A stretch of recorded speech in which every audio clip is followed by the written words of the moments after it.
Y hoy nos toca comenzar una nueva serie de estudios que se titula El Rey Vuelve. Vamos a hablar acerca de la venida del Señor. El Señor va a regresar. ¿Cuántos dicen amén? Amén. El Señor vuelve por su iglesia. Y hoy vamos a comenzar con este tema, y el título de esta mañana justamente es El Rey vuelve por nosotros. Les invito a abrir sus Biblias en 1 Tesalonicenses 4 para tener la reflexión en la palabra de Dios en esta mañana. 1 Tesalonicenses 4. Y mientras buscan este pasaje bíblico, hermanos, ¿cuántos de los que estamos aquí, tal vez de las visitas que se encuentran con nosotros también, cuántos hemos ya perdido a un ser querido, a un familiar, a un amigo? Probablemente muchos, si no la mayoría de nosotros, hemos ya perdido a un ser querido, ya partió a presencia del Señor. Creo que la mayoría tenemos algún abuelo, algún tío, a nuestros padres, tal vez que ya fallecieron. Algunos han lamentado la pérdida de sus esposos, sus hijos, incluso de sus hermanos. Y esto es parte de la vida en la tierra. Vivimos y morimos, y aunque tengamos a veces durante largos periodos de tiempo la ilusión de que podemos controlar aquellas cosas que suceden en nuestras vidas, la realidad bíblica es que no tenemos el control ni sobre uno solo de nuestros cabellos. No tenemos ese control. Hace poco tiempo estaba limpiando en casa algunas cosas. Eso ya es milagroso, ¿o no? No sé.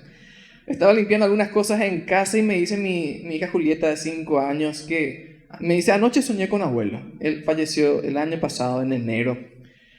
Y la conversación siguió un poco más sobre lo que había soñado, y surgió el tema normal que surge cuando de una persona normal acerca de la muerte, en especial los niños que te dicen, pero yo no quiero morir. Y yo no quiero que ustedes se mueran, ¿verdad? Papá, yo no quiero que vos te mueras, ni mamá tampoco, ¿verdad? No queremos que nadie muera. Y yo, normal. Y tomando lo que sé de la Biblia, le expliqué en las palabras más sencillas posibles que pude encontrar, que todos aquellos que muramos, habiendo amado a Jesús, vamos a vivir otra vez. ¿Es así? Amén, ¿verdad que sí? Y vamos a ver de vuelta a esas personas a quienes amamos, que han partido y amaron también y entregaron sus vidas al Señor Jesús. Hay momentos en que las promesas del Señor se vuelven más importantes para nosotros. Esto no significa que en algunas ocasiones las promesas de Dios no tengan valor, ¿verdad? No significa eso, pero hay momentos en que encontramos que una promesa bíblica brilla con un resplandor sin igual, y es cuando vemos que esas promesas se vuelven más importantes para eso que estamos viviendo en ese momento. Por ejemplo, que vamos a resucitar. Aquellos que hemos creído en Jesús, que vamos a tener vida nueva. ¿Cuándo tenemos esa sensación de paz y esa promesa brilla de una forma especial? Cuando nuestros seres queridos fallecen. ¿Y qué importancia tiene el regreso de Jesús para la vida cristiana? ¿Cuál es la conexión aquí entre aquellos que mueren, velorio tal vez, momentos difíciles de duelo, y el regreso de Jesús? Para muchos, estudiar que Jesús va a volver, la segunda venida y todo lo demás, de hecho que algunos ya me han manifestado alguna vez, no es necesario, ¿verdad?, estudiar acerca de que Jesús va a volver, porque de todas formas tenemos que hacer lo mismo, tenemos que portarnos bien, servir en la iglesia y todo lo demás. Jesús venga hoy, mañana o venga después de que hayamos muerto, al final tenemos que hacer lo mismo, así que no es tan importante. Y hay un poquitito de verdad en eso, pero solo un poquitito. Vamos a leer 1 Tesalonicenses 4, 13 en adelante, para hablar un poco acerca de cuán cercana está la promesa del Señor Jesús, de su regreso, y cuán conectado está con nuestra vida y con nuestra muerte. 1 Tesalonicenses 4, 13 en adelante dice Pablo, el apóstol Pablo, escribiéndole a la iglesia: tampoco queremos, hermanos, que ignoren acerca de los que duermen, de aquellos que han fallecido en Jesús. Que ignoren acerca de los que duermen, para que no se entristezcan como los demás que no tienen esperanza. Porque si creemos que Jesús murió y resucitó de la misma manera, Dios traerá por medio de Jesús y con él a los que han dormido. Pues les decimos esto por palabra del Señor: nosotros que vivimos, que habremos quedado hasta la venida del Señor, de ninguna manera precederemos a los que ya durmieron. porque el Señor mismo descenderá del cielo con aclamación, con voz de arcángel y con trompeta de Dios, y los muertos en Cristo resucitarán primero.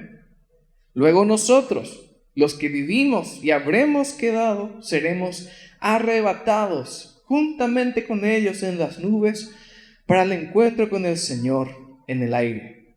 Y ahí estaremos siempre con el Señor. Por tanto, aliéntense los unos a los otros con estas palabras. Hasta ahí la palabra de Dios, lo que vamos a leer esta mañana. El apóstol Pablo tenía algunas ideas muy claras y muy concretas que estaba transmitiendo a la iglesia en ese momento con esta enseñanza, que muchas veces se toma para incluso dividir a la iglesia en facciones, denominaciones y demás sobre cómo va a ser el fin del mundo y qué va a pasar y quién puede adivinar cuándo Jesús va a venir y cosas por el estilo. El apóstol tiene muy en claro qué está enseñando. Primeramente, nuestro primer punto en esta mañana es: esta es una enseñanza que consuela. Es una enseñanza que debe consolarnos. Esa es una de las ideas, por lo menos, que tiene el apóstol Pablo en su cabeza. La iglesia primitiva, cuando recién estaba comenzando, estuvo durante sus primeros años sumamente convencida de que el Señor Jesús iba a volver al poquísimo tiempo, hacia el instante, acá la próxima semana de la resurrección ya vuelve el Señor. Muchos incluso dejaron de trabajar y se pusieron a esperar nada más al Señor, y pronto se dieron cuenta de que Jesús no volvía, y llegó también la enseñanza guiada por el Espíritu Santo a través de los apóstoles sobre cuándo volvería el Señor Jesús, aunque Él ya lo había dicho durante su ministerio.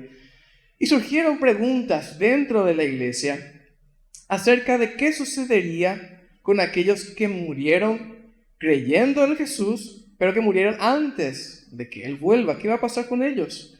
Y Pablo entonces los llena de fortaleza y consuelo, afirmando por lo menos dos cosas. Primeramente, que aquellos que durmieron, aquellos que fallecieron creyendo en Jesús, antes de que Él vuelva, aquellos regresarán con Él. Eso es lo primero que les dice. Cuando la Biblia habla de dormir en Cristo, se refiere a los que ya fallecieron y tenían su fe puesta en Jesús. Y en este pasaje el apóstol Pablo afirma que Dios traerá junto con Jesús a los que durmieron en Él. Así que aquí puede nuestra imaginación comenzar tal vez a volar, a emocionarse y pensar: ¿cómo va a ser realmente ese día? ¿Cómo podemos imaginarnos ese día en que nos encontraremos nuevamente con nuestros seres queridos, nuestros seres de quienes amamos y que descansaron en el Señor, en un gran, pero grandísimo encuentro con nuestro Señor Jesús? ¿Cómo va a ser ese momento? Maravilloso. ¿Qué palabras usarías? Milagroso, indescriptible. ¿Cómo va a ser? En ese mismo momento, lo segundo que le dice el apóstol Pablo: aquellos que quedemos seremos arrebatados juntamente con ellos para recibir al Señor. Y entonces, dice el apóstol, estaremos con Él para siempre. 1 Corintios 15, quiero leer. Si tienen sus Biblias, pueden abrirlas ahí, por favor. 1 Corintios 15, 51 en adelante.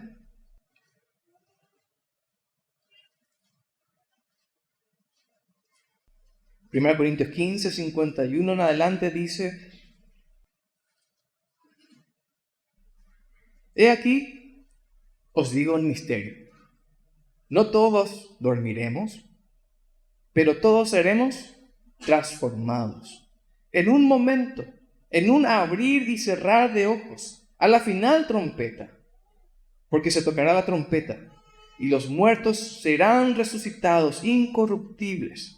Y nosotros, aquellos que estemos vivos en ese momento, seremos transformados. Porque es necesario que esto corruptible se vista de incorrupción, y esto mortal se vista de inmortalidad. Hasta ahí leemos por ahora. No todos los creyentes habrán perecido cuando llegue el día del Señor. No todos. Aquellos que estén vivos serán transformados. Y luego de la resurrección de aquellos que durmieron en el Señor, los que estemos vivos seremos, dice, arrebatados a los cielos juntamente con ellos para estar para siempre con el Señor. Un día glorioso, sin igual. Y todo esto debe llevarnos a al menos algunas conclusiones que quiero mencionar. Nosotros sabemos cuál es el destino y estado actual de todos aquellos que murieron en el Señor. ¿Lo sabemos? Sabemos, están con nuestro Señor. Sabemos qué sucederá con aquellos que vivamos hasta que el Señor Jesús vuelva por su iglesia. Sabemos qué va a pasar con nosotros. Y por ende, esto es lo que resalta el apóstol Pablo. No nos entristecemos como aquellos que no tienen esperanza. Nosotros sí tenemos esperanza. Sabemos en las manos de quién estamos y siempre será difícil despedirnos de nuestros seres queridos. En ese día triste en el que ponemos sus cuerpos en un cajón y los enterramos y los dejamos ahí haciéndolos desaparecer en cierta manera de nuestra vida. Siempre va a ser un día difícil.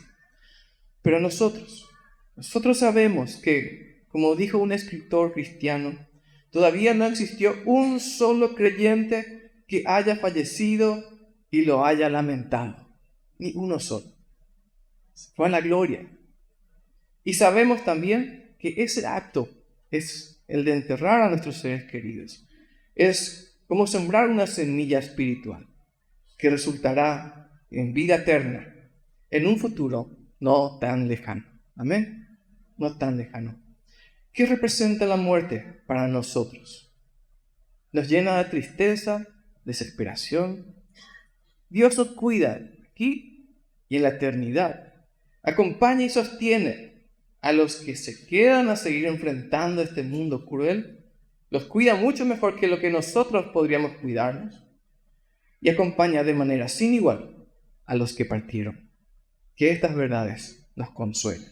Nos consuelan porque eso es lo que significa para nosotros el regreso del Señor Jesús. Vamos a resucitar para vida eterna. Así que vimos hasta aquí que la enseñanza del regreso de Jesús arroja una luz que elimina toda duda sobre nuestro enemigo, que es la muerte. No nos entristecemos como los que no tienen esperanza. Nosotros tenemos esperanza. Además de esto, nuestro segundo punto en esta mañana es también, además de una enseñanza que nos consuela, es una enseñanza que debe animarnos a la fe. Animarnos a la fe. Nuestro pasaje, el versículo 18, en 1 Corintios todavía, el versículo 18 dice: por tanto, aliéntense, anímense los unos a los otros con estas palabras.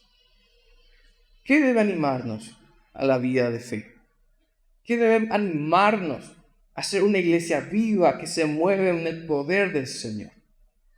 Al menos las tres cosas que aquí se mencionan. Los que durmieron con Jesús están en su presencia desde ese momento. Nosotros esperamos su regreso para ser transformados y llevados junto a Él, a su presencia. Y lo que quiero resaltar ahora, nuestra batalla en esta tierra, en este mundo cruel, como decimos, tiene un final maravilloso. Un final maravilloso que vamos a seguir viendo en los siguientes domingos. Hoy solamente casi a modo de introducción lo que estamos hablando. Pero nuestra batalla no va a durar para siempre en este lugar. No vamos a enfrentar para siempre las deudas, las enfermedades, los problemas, la inseguridad, el dolor del pecado. Eso va a terminar cuando venga Jesús. ¿Cuántos aquí han experimentado alguna vez el sufrimiento a causa de la vida cristiana? A causa de la fe. Probablemente muchos han sufrido persecución, burla o algún tipo de discriminación. Eso va a terminar el día en que Jesús vuelva. ¿Cuántos se han sentido oprimidos por el pecado propio? O tal vez por el pecado de los demás, que sufrimos también, por la maldad de este mundo y por sus delirios que tan comúnmente vemos. Eso acabará ese día en que Jesús vuelva. ¿Cuántos han renunciado a todo por el Señor Jesús? Eso va a tener su recompensa cuando lo veamos cara a cara. ¿Ve? Este es un mensaje lleno de amenes. ¿Por qué? Porque es nuestra esperanza. Ese es nuestro deseo. Hacia ahí miramos, hacia ahí apuntamos. Esta no es, como a veces decimos, como una curita en una gran herida. No, esta es una promesa viva que vamos a ver cómo se vuelve realidad en nuestra propia vida y con nuestros propios ojos. No sabemos cuándo. La Biblia dice claramente que no podemos saber ni el día ni la hora, y ahí es donde entra esta parte. A nosotros, la iglesia, nos toca animarnos mutuamente, animarnos, alentarnos. Animarnos en el momento de la pérdida de nuestros seres queridos. ¿A qué nos anima este pasaje?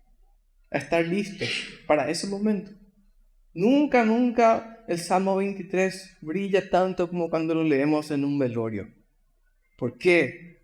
Porque nos muestra la vida entera de aquel Hijo de Dios que es guiado durante toda su vida por el buen pastor y finalmente cuando Él lo lleva a su presencia habrá gozo para siempre. ¿A qué nos anima este pasaje? A estar listos para cuando Él llegue. Y ya estoy terminando y con esta pregunta también cerrando esta reflexión. ¿En qué te va a encontrar el Señor cuando vuelva? ¿Qué vas a estar haciendo en ese momento en que el Señor Jesús vuelva? ¿En qué condición? ¿Metido en nuestros asuntos? ¿Ajenos al servicio al Señor en su nombre, a la iglesia? Tal vez viviendo una vida carnal, totalmente sumergida en este mundo, en sus vanidades, sus quehaceres y obligaciones. ¿En qué te va a encontrar ese día en que Él vuelva? Te va a encontrar tal vez en plena comunión con Él, estando así en pleno servicio, tal vez en un momento de oración. ¿Cómo va a suceder?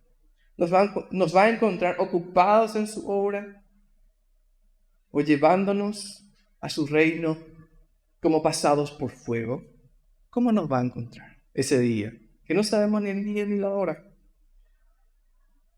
Lo que podemos hacer es hoy animarnos una vez más, unos a otros, hacernos la pregunta tal vez incluso unos a otros. ¿Cómo estás hoy para el regreso de tu Señor? ¿Cómo estás hoy? ¿Estás listo? ¿Preparado? El Señor vuelve por nosotros. ¿Estás haciendo lo que te corresponde? Todavía hasta el día de hoy tuvimos tiempo. Si el Señor regresa hoy, regresa mañana, esta semana, ¿estás listo para encontrarte con Él? Nuestro Señor vuelve. El Señor Jesús vuelve. Estemos listos. Estemos ocupados, preparados. Estemos ya ahora mismo disfrutando su compañía. Vivamos rendidos a Él. Él va a volver. Vas a verle cara a cara. ¿Cómo vas a estar ese día? De cierto, ninguno de nosotros vamos a tener las agallas de pararnos delante de Él y decirle: Señor, acá estoy, llévame, hice todo perfecto. No, ninguno de nosotros. Pero tal vez en nuestra conciencia haya algo ahora mismo que te esté diciendo, es el Espíritu Santo. No te estás preparando. Ni siquiera estás pendiente de que ese día va a llegar. Ni siquiera estás ansioso porque llegue ese día.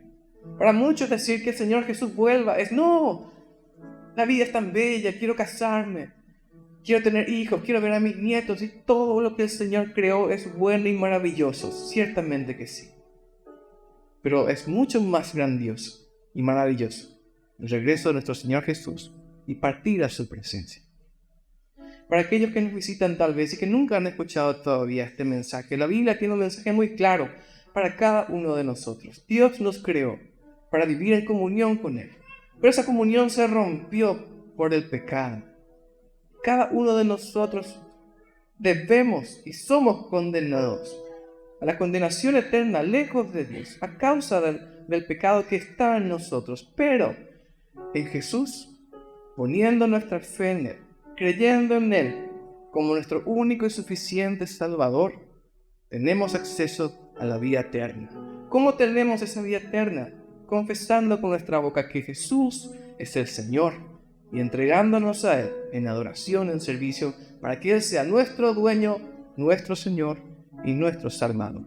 Si nunca todavía tomaste esta decisión, yo te quiero animar a que tomes esta decisión en esta misma mañana. Invito a todos que por favor inclinen sus rostros un momento para que podamos tener un momento de concentración personal.